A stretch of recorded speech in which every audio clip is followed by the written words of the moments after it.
उस रात कुछ ऐसा हुआ जिसने राहुल की जिंदगी हमेशा के लिए बदल दी। घड़ी में 2:58 हो रहे थे। पूरा घर खामोश था। बाहर हल्की बारिश हो रही थी। कभी कभी बिजली चमकती और कमरे की दीवारों पर अजीब सी परछाइयां बन जाती। राहुल अपने बिस्तर पर लेटा हुआ था और फोन पर वीडियो देख रहा था। सब कुछ बिल्कुल सामान्य था। तभी अचानक उसका फोन वाइब्रेट हुआ। राहुल ने स्क्रीन की तरफ देखा। Unknown number. उसने भौहें सिकोड़ ली। इतनी रात को कौन कॉल कर रहा है?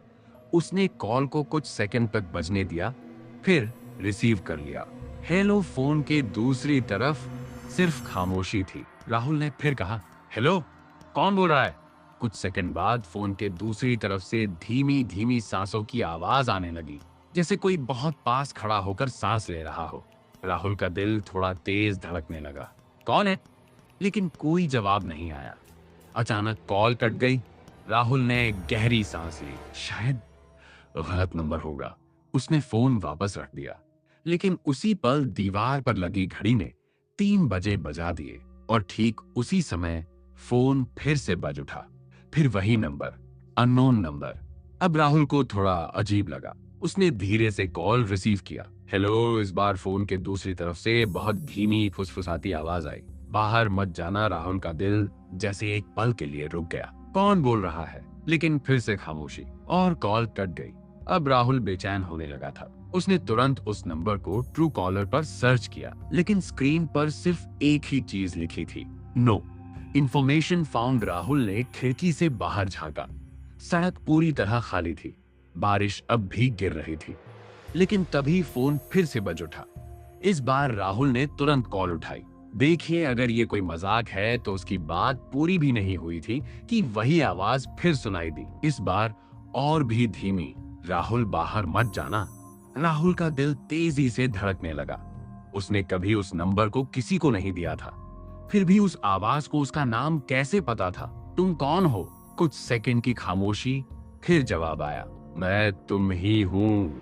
राहुल का गला सूख गया। क्या मतलब? आवाज बोली, मैं भविष्य का राहुल हूँ। राहुल को लगा कोई उसका मजाक उड़ा रहा है। बकवास बंद करो। लेकिन आवाज तुरंत बोली, अगर तुम आज रात दरवाजा खोलोगे तो तुम जिंदा नहीं बचोगे। राहुल के शरीर में सिहरन दौड़ गई। क्या होने वाला है? लेकिन उसी पल घर के बाहर से कार के ब्रेक की तेज आवाज आई। राहुल खिड़की की तरफ भागा। सड़क पर एक काली कार आकर रुकी थी। कार के अंदर कोई बैठा हुआ था, लेकिन अंधेरे में उसकी शक्ल साफ नहीं दिख रही थी। उसी समय फोन पर आवाज फिर आई। वो लोग आ गए। राहुल के हाथ कांपने लगे। कौन लोग?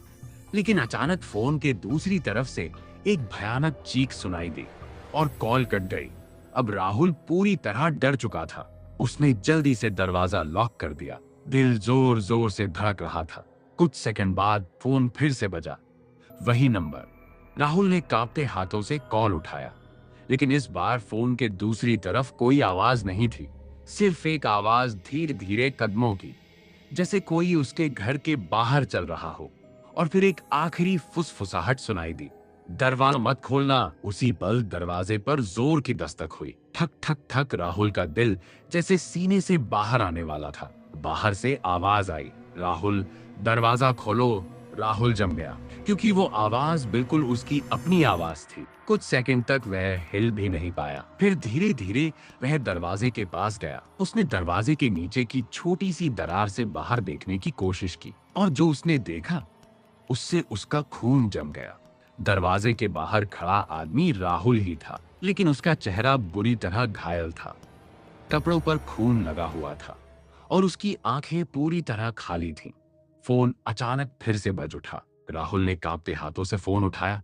इस बार फोन के दूसरी तरफ वही आवाज थी, लेकिन बहुत कमजोर। मैंने तुम्हें रोका था। राहुल की सांसें तेज हो गईं।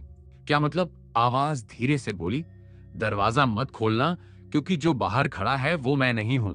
उसी पल दरवाजे के बाहर खड़ा राहुल धीरे धीरे मुस्कुराने लगा। उसकी मुस्कान और भी डरावनी होती जा रही थी। और फिर दस्तक और तेज हो गई। ठक ठक ठक। राहुल दरवाजा खोलो, मैं घर आ गया हूं। राहुल पीछे हट गया। उसने फोन को कसकर पकड़ा और दरवाजे से दूर चला गया। बाहर की दस्तक धीरे धीरे बंद हो गई। कुछ देर बाद सब कुछ फिर से खामोश हो गया।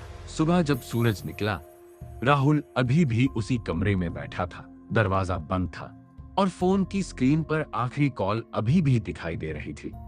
Unknown number. राहुल ने उस नंबर को दोबारा कॉल करने की कोशिश की, लेकिन इस बार स्क्रीन पर सिर्फ एक मैसेज आया, this number does not exist. और उसी पल राहुल को एहसास हुआ, शायद वो कॉल सच में भविष्य से आया था और अगर उसने दरवाजा खोल दिया होता तो शायद आज सुबह वह जिंदा नहीं होता। उस रात के बाद राहुल ने कभी भी 3 बजे के बाद आने वाली कॉल रिसीव नहीं की।